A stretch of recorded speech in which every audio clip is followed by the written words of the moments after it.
Okay, so our final speaker for this morning's session is going to be Valentina Parigi from Sorbonne University, talking about quantum optical frequency comb and implementation of quantum complex networks.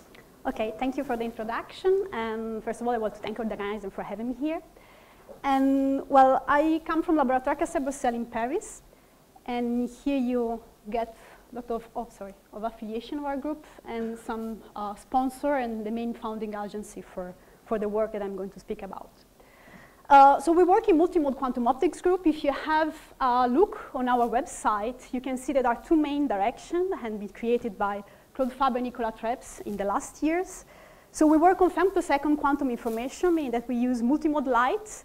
And the multimode is the time frequency domain for making quantum information protocol. And then you have also the modal approach to multi-parameter estimation. So more recently, I'm adding a new topic on our group, which is quantum complex network, which is strongly related to the femtosecond quantum information, at least for the technique that we use. So here, the outline of my talk. So first of all, I want to speak about what I mean with quantum complex networks and why I think they are going to be interesting quantum information technologies. And then I'm going to speak what we can do, we want to do in the lab. So we can implement entanglement network, we can emulate network of physical interaction, and then we can go towards implementation of non-Gaussian networks.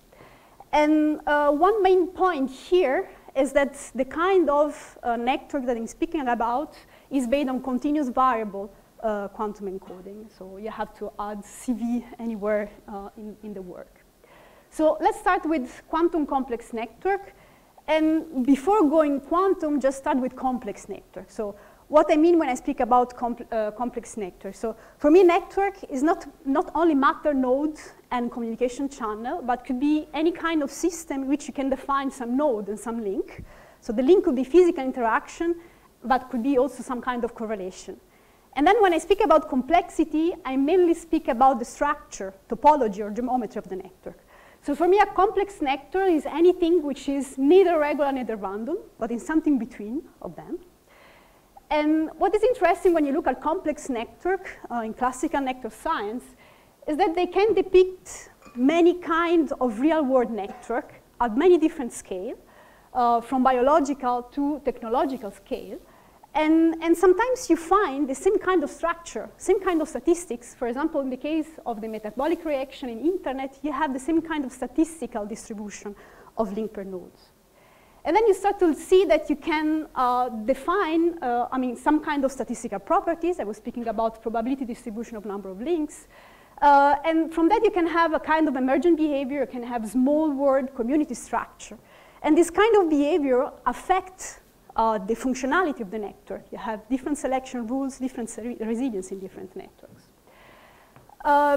So for being a little bit more precise, so if you want to build a complex network, well, you have at first to define what are the nodes and what are the links. Could be nodes, like atoms, could be links, energy exchange, could be correlation. And then you identify the way you grow your networks. So for example, if you have a bunch of nodes and links, and then you want to add new links, new nodes, while you have, for example, you can have that the probability of a new nodes or a new links depends on the number of links that you already have.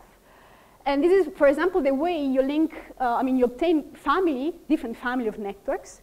And then you characterize them by collective topological geometrical properties. So here, for example, if you build your network according to these rules, what you get is the typical power law distribution for the degree, so the number of link per nodes. And then you go, for example, information nectar has this kind of power law distribution, the World Wide Web internet, with different coefficients. And for example, you can see that depending on the exponent, they could be more or less resilient to remove nodes, for example. And then you can also build kind of nectar measurements or collective properties like density, heterogeneity, clustering, based on this degree distribution. And also in that case, for example, if you use that to characterize Nectar, so this is a particular example of Nectar of interacting species, and you can see that you can be more or less resilient, so you can be on the portion of the dead part of species or the alive species, according to the value of these parameters, which is a resilient parameters that depends on this quantity, for example. So then how to go quantum? Well, you put quantum everywhere, meaning that, well, you can start with physical nodes, meaning that your nodes could be quantum system. You can have quantum links rule. You can have, for example, entanglement, or you can have also physical interaction. And then you have kind of quantum property of building Nectar, and you obtain a family of quantum network. And then, well, you can think about, for example, this typical power law distribution could be the one that you want to use for your quantum network, for your entanglement network. Maybe it could be interesting to use that. And then, for example, this kind of quantity that I have been showing before can be useful for witnesses particular quantum property on your network. So being more general, why I think that quantum complex networks are interesting in quantum technology, well, because it could be interesting to try to shape the kind, or try to describe the kind of system which you have both complexity and quantumness. So one well-known example is the case of quantum transport, but you can have other kind of examples. For example, you can think about synchronization, quantum synchronization in complex network. In a more general scenario, in an open system, you can think about the environment being a complex network. And then, of course, quantum networks are at the base of quantum information technology, communication, distributed quantum computing. And then you can think about, well, which kind of complex structure in terms of complex graph could be interesting for resilient quantum communication information protocols. Okay, so this is more or less the scenario in which I'm working. And then I want to explain how we can do this kind of complex network in the lab and what we can do with that. So I start with the implementation of entanglement networks. So here, what we have in our case is that nodes are frequency temporal mode of light, so no more matter modes. And then in this first example, I'm going to implement edges, so links, as continuous variable entanglement link. So how we can do that?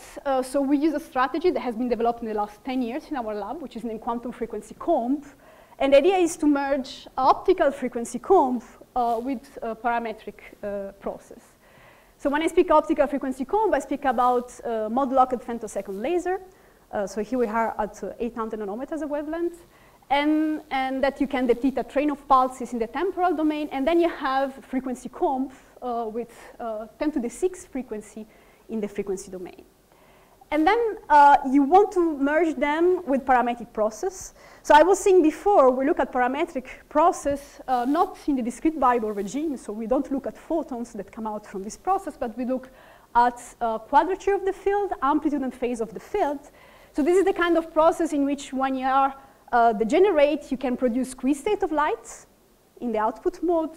Where you are not degenerate, for example, in frequency, you produce two different frequencies, and then you have entanglement correlation in amplitude and phase of the field. So when you merge the two, that means for us that we pump a parametric process, could be an oscillator or not. We have two different systems in the lab. We pump with an optical frequency comb. And then what is going on is that, well, if you think that in your comb you have many different frequencies, you take just one frequency of the pump, and then, for example, you can generate two different frequencies in the down-converted field. And here you have that the entanglement, quadrature entanglement within them. But then, if you consider a second one, you can have entanglement also of this first line with this third line, and so on. So if you consider all the different components that you have in the pump and all the different components that can be generated in the spectrum, at the end you obtain a non-trivial entanglement structure of your parametric field. So how we can look at the structure? We have to measure quadrature of the field and the correlation between them. Well, we cannot directly access each component in the comb, but we can access frequency bands. So the way of measuring quadrature is to use homodyne detection. And in particular, well, we want to measure quadrature in the different wavelength, different band.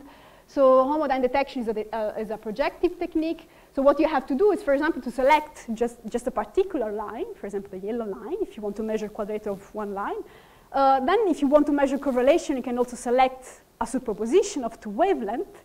But we can also do something more, which is to do multimode homodynamic detection, meaning that we can select all the wavelengths at the same time, because after mixing the field with the local oscillator, we can disperse different wavelengths, and then you have array of detector, and then you measure 2 by 2, getting quadrature for different wavelengths. Well, once you get it, you want to characterize your multimode quantum state. Here we are with Gaussian state of light, meaning that the statistic of quadrature is Gaussian. So you recast your measurement in covariance matrices. So here, so these are experimental data of covariance matrices for the system in the wavelength basis. So meaning that in the diagonal term, you have variances on a particular wavelength, and then you have correlation, so covariances on the off-diagonal term, kind of EPR correlation, so entanglement correlation. This is for amplitude, phase quadrature, and this is for amplitude quadrature. And then, well, their square metrics, you can diagonalize them. So diagonalizing means that you are changing the basis. So you go from wavelength basis to one particular basis that you diagonalize the matrix. So in our case, for a Gaussian pump, the basis that we find is Hermite-Gauss basis in the wavelength regime. Meaning that in this basis, your system is just composed by independent harmonic oscillator. So they are squeezed, but you have no more quantum correlation between them. So more generally, so this is quite well known in the continuous variable scenario. If you have a Gaussian process, so process that keeps the Gaussian statistic of your light, they can be described, and then you can have complex in the sense that they have many different squeezing, multiport interferometers, and so on. You can always describe via a symplectic transformation in the input-output relation for quadrature. So you have many different modes of light, and then input-output relation. And then you can have a Bloch-Messier reduction of that, meaning that you can always describe your system as two basis change, which is, I mean, the spatial domain multiport interferometer. In the more general cases, just basis change, and then a squeezing in between. And in our particular system, as we have a vacuum at the input, you can discard the first basis change, because it doesn't do anything to the vacuum. So we describe our system with these two metrics. And then, so what is going on is that you can describe what we are doing as if the system is squeezing in one particular basis, which is the one that has been used for diagonalize the covariance matrix before. And then, as we are looking in a different basis, the detection, you have a basis change that actually change the correlation between the different modes. So the choosing of the measurement basis is the way we tailor entanglement relation between different modes. And we can use them for building different kind of entanglement network. So this has been done, for example, for building cluster states. So in continuous variable regime, cluster states are made by a bunch of modes of light, which are infinitely squeezed, at least theoretically. And then you have to connect them with CZ operation, so this kind of operation, entanglement operation between modes. So, and then you can use them for making measurement-based quantum computing. So all this process in which you squeeze and then you add CZ gate is a Gaussian, it's a symplectic transformation in total. So you can recast it as being just squeezing plus linear optic transformation, the basis change. So by controlling our, so what we do is just we keep the squeezing that we have from our system, and then we change the basis in order to build different kind of cluster. So what has been demonstrated in the lab is that we can have cluster state of different shape. So what you have here are the different shapes that are created, and here you have the value of the nullifier, which characterizes the quality of your cluster state in the continuous variable regime. And then here you have different shape, and then you can add one block to the other in order to have kind of cluster up to 12 nodes. So in principle, we have more nodes, but for technical reasons, we are not able to measure more, but we can have many more in the system. So that's it for the cluster, and then you can think about going towards complex clusters. So why build complex clusters? So normally in the measurement-based quantum computing, you know that you have universal clusters that can be used for doing that. But I think there are interesting points that you can look in complex graph. So the idea is that, so this is more communication task scenario. You can look at entanglement, percolation, and concentration in this kind of quantum complex network. And then another topic would be to study resilient continuous variable quantum computing protocols by looking at different kind of shape. So this is a mainly work in progress. So what I want to just show is that we make first two tasks of these first topics, let's say. So at first you can ask if you can build a complex cluster. So I can build in the experimental setup a cluster with a complex topology. So if you know a little bit about continuous variable, the answer is yes, and it's not so surprising because you can really, so this really depends on the fact that you are able to arrange your measurement device to the right measurement, or in any case make the right linear optics for that. And so, well, the answer is yes. Something which is interesting is that the graph with higher connectivity, so for example, this one compared to this one, are easier to optimize. So in the sense, this transformation is not unique. It's defined up to an orthogonal matrix O. And when you try to optimize in a real-world configuration, given that you have different squeezing for the different input modes, you find that it's easier to optimize this denser structure than this less dense structure, which seems to be quite counterintuitive. And then what we can, so here, for example, we have some example. Here, for example, you have kind of Barabasi-Albert complex network. Here you have the average number of link, and here you have the quality. Again, it's just the nullifier of your graph. And you can see that if you have more number of link, the average number is larger, you get a larger quality. So meaning that your nullifier is more squeezed above the shot noise. So this is the same for endless range network, which are kind of random network. And then again, something particular is going on when you consider network that could be more or less random. So this is a particular kind of network, which is Watt-Strogatz. So you build them by starting with a regular structure. So you have link arranged on a chain, actually. And then you can rewire it with a certain parameter, going more and more random.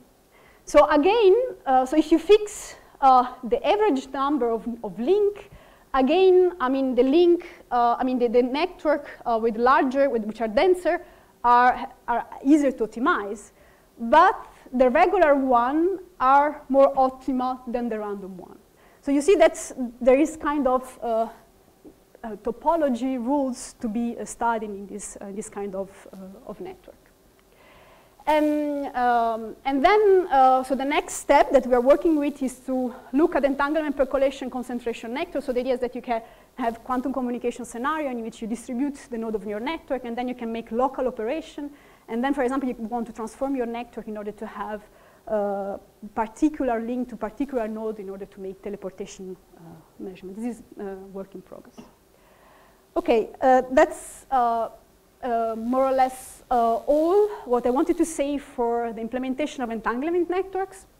And then I want to go towards the emulation of networks of physical interaction. So when I speak about,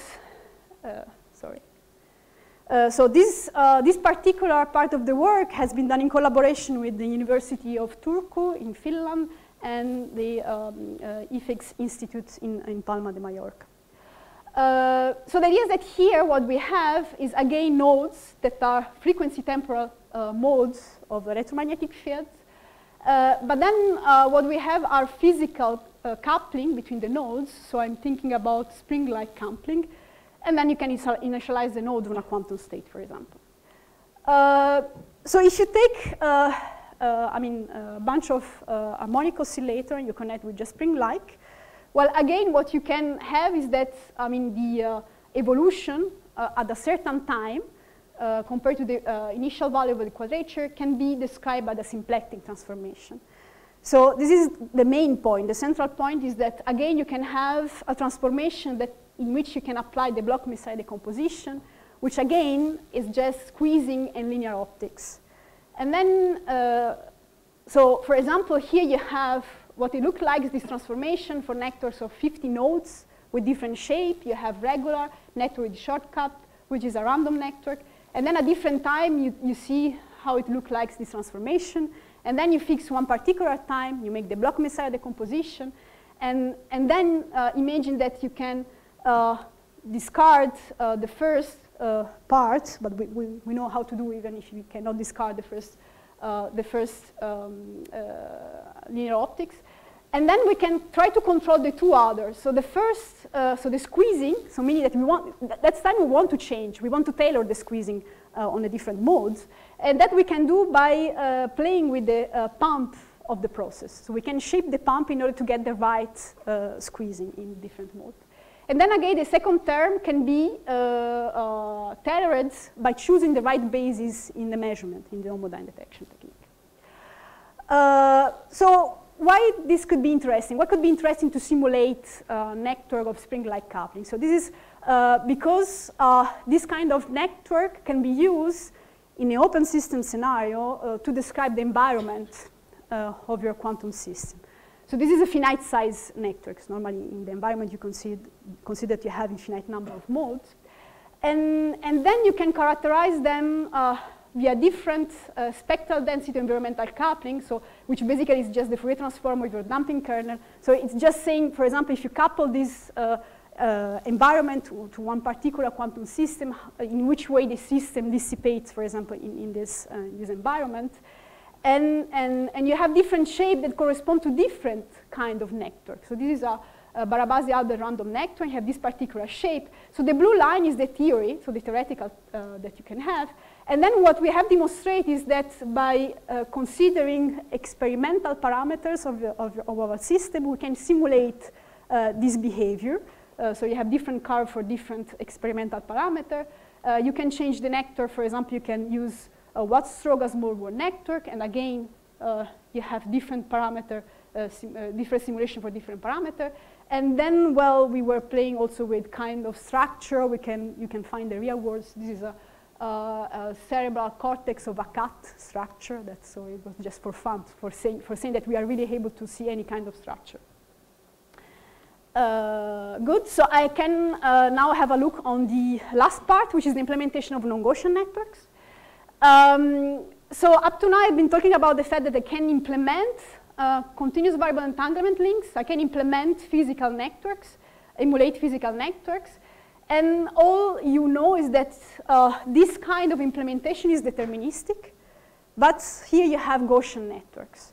And then you know if you want to do some kind of quantum information process, which was some kind of quantum advantage in continuous variable, you need to have some non-Gaussian process. So what we look at here is a probabilistic non-Gaussian process, which is the coherent mode-dependent single photon subtraction. It's a particular kind of subtraction. Actually, it's very close to what is called the pulse gate that is done in the group of Christine Ciberon and Benjamin Beck is in the room right now. So it's based on up frequency conversion. So here what you have is that you inject your signal. So this is the quantum signal that we can generate in a particular basis, the one which is diagonal, meaning that here you have, for each mode, you have squeeze state of light. You inject in a nonlinear crystal with a gate beam. And then sometimes you have the two photons from the signal and the gate are up converted to a blue photon.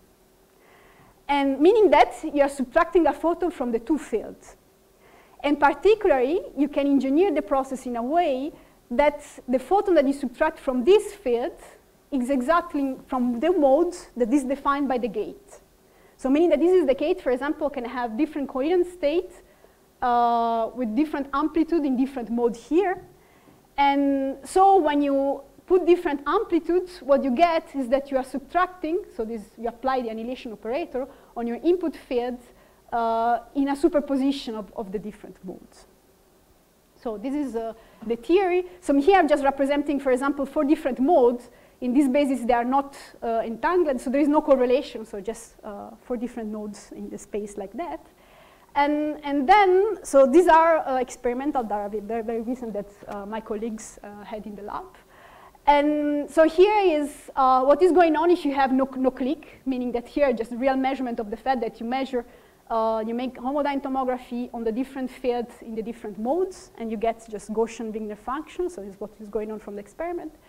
But then if you get a click, when you inject a particular mode here, you can get a negative Wigner function for the first mode. And then you can change the modes, and again, you obtain negative Wigner function. In the third mode is not negative, but still is non-Gaussian. So you have a non-Gaussian process. But you can do more. I'm finished. This is the very last. Is that, well, you can build a cluster. Sorry. I don't know what I did. I'm really at the last.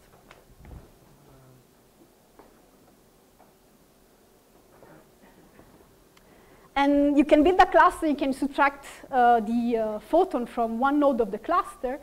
And what is strange is that in this kind of configuration is that, I mean, the most affected is not the node that you are, from which you are subtracting the photon, but the other one is this geometry. You can have more kind of interesting topology in which this is the most connected, is the one from which you subtract the photon.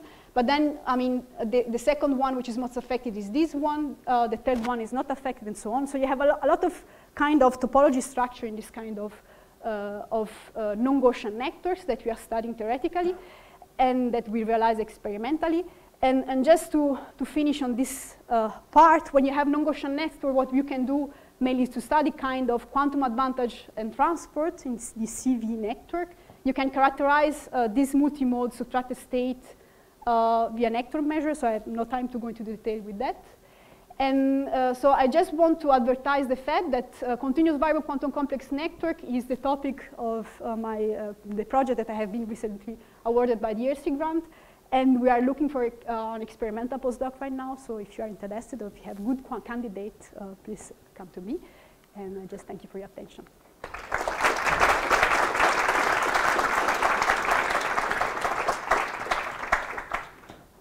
Do we have any questions for Valentina?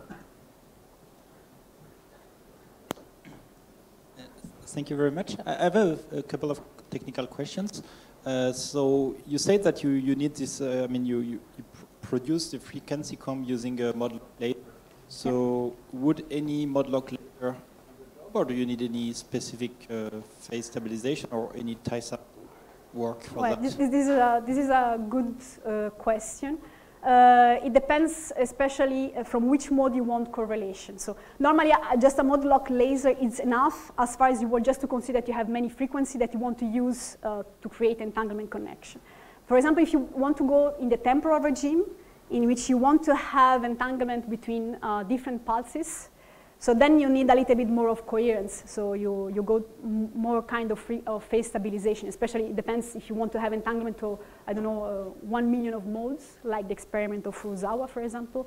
So you need to have some phase stability between pulses, for example. So the degree of coherence being more comb or just, I mean, kind of many frequency in your laser depends on in which kind of mode you want to act for your And what about spatial modes? So here, do you do any spatial filtering? Or?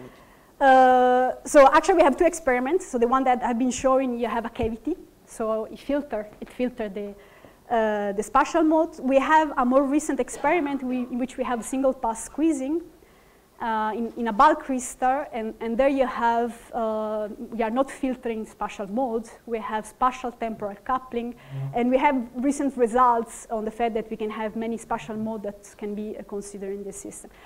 Even if, I mean, in principle, we want to avoid it, so we want maybe to stay on the frequency time modes, but this kind of entanglement correlation in the space domain could be interesting, for example, for doing some kind of quantum metrology stuff, for example, so this could be interesting in any case.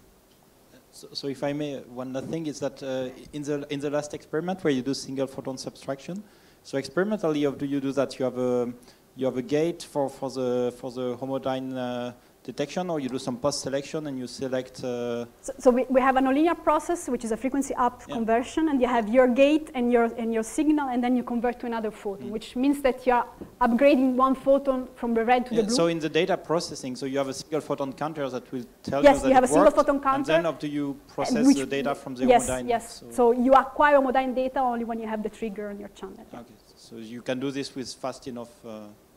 We can do, sorry? So the rep rate is 80 megahertz or so, I suppose? No, it's less for the moment. So for that you reduce the you rep have rate, I understand. consider times to the -3 to this 80 megahertz. But you can have more efficient process, especially if you use waveguide, as people in Paderborn does, for example. Thank you very much. You're welcome. So I think we'll leave it there for now, and we can ask Valentina plenty of other questions in lunchtime. So let's thank her again. Thank you.